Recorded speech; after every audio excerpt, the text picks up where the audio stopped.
আমি কিছু কথা বলবো যুবক ভাইদেরকে লক্ষ্য রেখে, যে আমরা যারা যুবক ভাই রয়েছি, এই যুবক ভাইদেরকে দেখা যায় যে আমরা রাতে যখন ঘুমাই তখন আমরা অনেকজন মোবাইলে অশ্লীল ভিডিও দেখি, কেউ আবার ফ্রি ফায়ার খেলি, কেউ আবার পাবজি খেলি। তো এই জিনিসগুলো যদি আমরা শরীয়ত হিসাবে দেখতে চাই তাহলে এইগুলো অনেক বড় পাপ।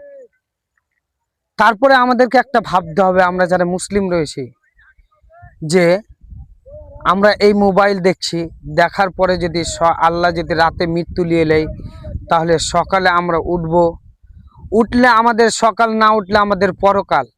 একবার তো আমাদেরকে ভাবতে হবে এই বিষয় নিয়ে, যে আমরা কতদিন থাকবো, কতদিন এইভাবে চলাফেরা করব, কতদিন মোবাইল দেখে দেখে ঘুমাবো, আর এত পাপ করে আমরা সকাল করব। অতএব এই সমস্ত পাপ থেকে আমাদেরকে দূরে থাকতে হবে। এবং আল্লাহ রসুল সাল্লাল্লাহু সাল্লাম যে ঘুমাবার টাইমে যে সুন্নাতগুলো বলেছেন, যে দোয়াগুলো পড়তে বলেছেন, এই দোয়াগুলো আমাদের যাদের মুখস্থ নয় আমরা মুখস্থ করব এবং এই দোয়াগুলো পাঠ করব।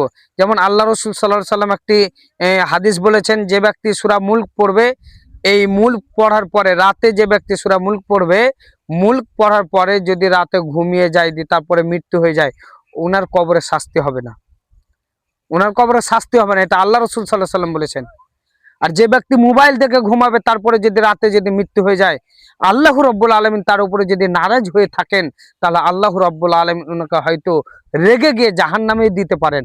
আর আল্লাহর রাগ কঠিন রাগ। অতএব আল্লাহকে না রাগে আমরা আল্লাহকে সন্তুষ্ট করার চেষ্টা করব। আমিন।